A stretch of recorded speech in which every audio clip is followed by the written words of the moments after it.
Robinson Crusoe, at the forefront, is a solitude and survival story about a young man who becomes stranded on an island. But there is one theme of the novel that stands out clear and center. It is the story of colonialism. Underneath the plot of A Troubled Man lies the origin story of how Crusoe became a colonialist. Many times throughout history, literature has documented the rise and use of racism. Daniel Defoe's Robinson Crusoe is a novel that clearly depicts the racist ideologies that were pressured into European society.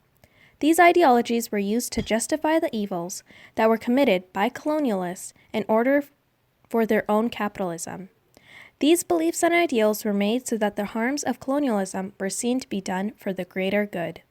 The story of Robinson Crusoe draws many parallels with colonial ideologies, as the story justifies white supremacy, slavery through domination and degradation, and the destruction of community values through cultural domination. Argument 1. Exploitation.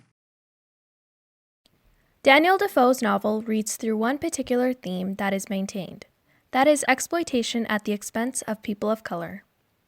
This is done through class hierarchy and white supremacy. In the novel, Crusoe decides that he must begin a plantation. Once he gathers a little bit of money together, he casually buys himself a person who has been enslaved. He says on page 35, "In the advancement of my plantation, for the first thing I did, I bought me a Negro slave." Crusoe even goes further on page 35 to admit, "But as abused prosperity is oftentimes made the very means of our greatest adversity, so it was with me. I went on the next year with great success in my plantation." Crusoe admits that this abused prosperity as he exploits the work of a black person is done in bad nature. But he is quick to recount his success. He is greedy in the sense that he must be rich and well off, even if it is done at the expense of another human being.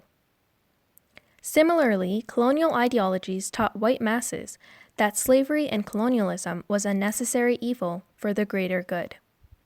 Colonialists exploited lands and then took their people as prisoners or slaves, who were then also exploited for economic value, just as Crusoe did. Secondly, though Crusoe continues to prosper through his labor exploitation, he is still not content. He has everything he needs, and yet it is not enough for him. Crusoe says on page 35, "I had room for all the happy things to have yet befallen me, but other things attended me." Thus, when he is approached to go out as a colonialist and buy slaves for himself and other plantations, he willingly agrees. He says on page 36, "So they desired to make but one voyage, to bring the Negroes on shore privately, and divide them among their own plantations. And they offered me that I should have my equal share of the Negroes." Though Crusoe could be completely content with everything he has, his greed is not satisfied, and like colonialists, he decides to set out for the purpose of exploitation and slavery. He agrees to go buy slaves and speaks of the people enslaved as nothing more than property waiting to be exploited. At the end of the novel, Crusoe discovers that he has become incredibly rich because of his plantation. Crusoe was not even there to oversee the plantation, so it is clear that this wealth has not come from his own labor, but from that of the people he has enslaved in Brazil. Thirdly, on his 16th day on the island, he explores a little and finds a beautiful scenery of some country land with a spring of fresh water.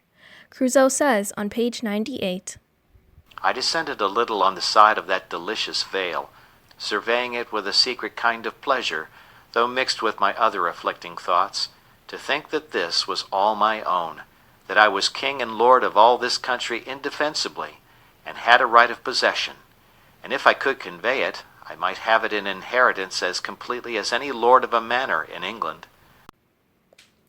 Crusoe believes that as the white colonialist, he is the sole right owner of this land and can exploit it in any way he wants.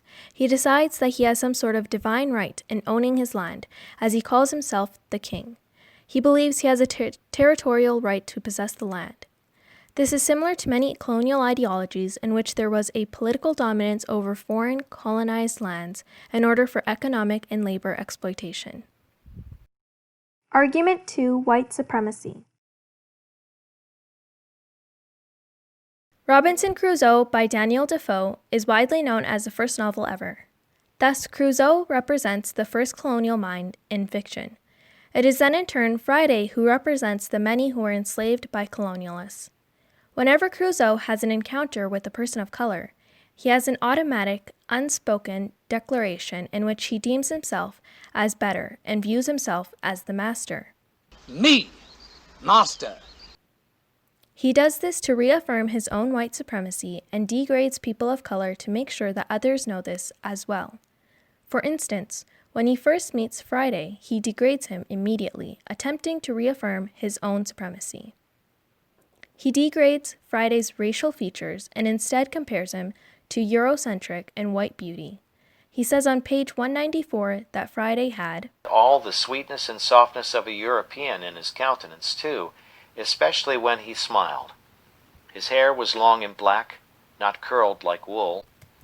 The color of his skin was not quite black, but very tawny, and yet not an ugly, yellow, nauseous tawny, as the Brazilians and Virginians and other natives of America are. His face was round and plump, his nose small, not flat, like the Negroes. This blatant racism is clear as Crusoe wants to maintain his supremacy as a white man. In order to do this, he must degrade black features and instead uphold white standards of beauty. This concept is similar to that of the colonial ideology that the white race is better than all others. As the novel continues, Friday slowly becomes a political symbol of racial injustice, as he is enslaved. This is similar to that of colonial ideologies justifying the use of people of color. Even when showing affection, Crusoe fails to describe Friday as a human and rather dehumanizes him. In reference to Friday, Crusoe says on page 202, I began really to love the creature. Whenever Crusoe describes another race, he does so by belittling and ridiculing them.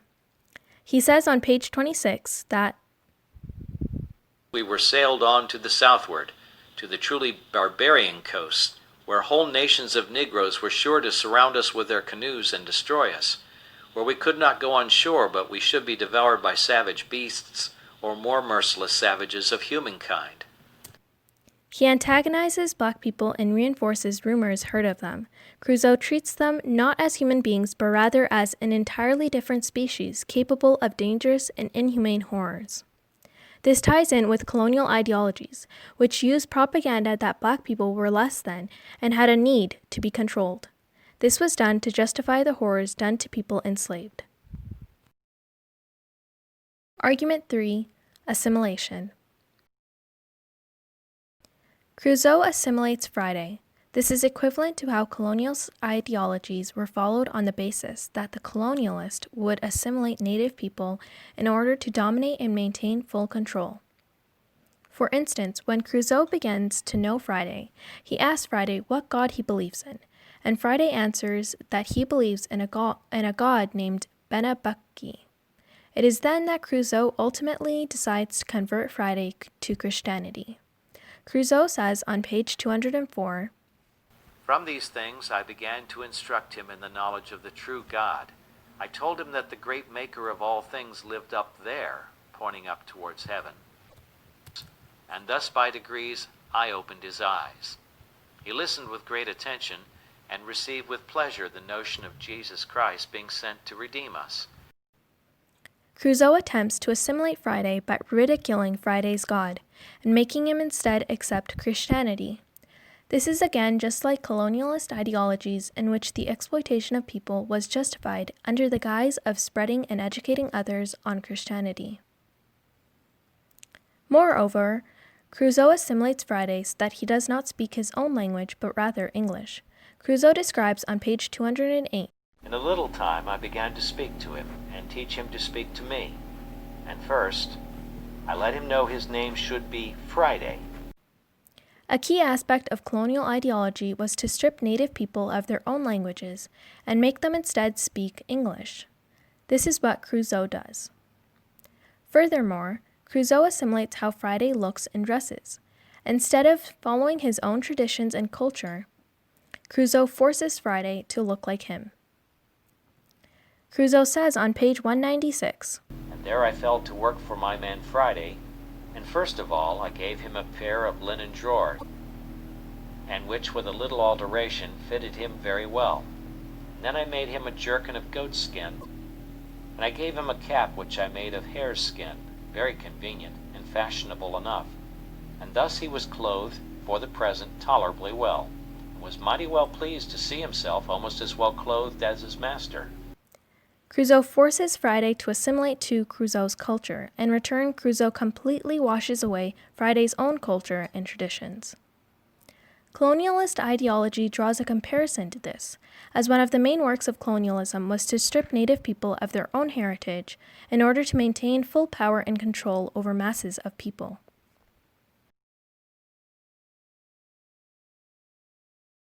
The novel Robinson Crusoe is essentially a guide on colonial ideologies. The story and characters act as propaganda by drawing parallels with colonial ideologies through a lens of justification. The author romanticized colonial ideologies by focusing the story on a man struggling with survival, though underneath the plot lies a terrible narrative that goes hand in hand with colonialism.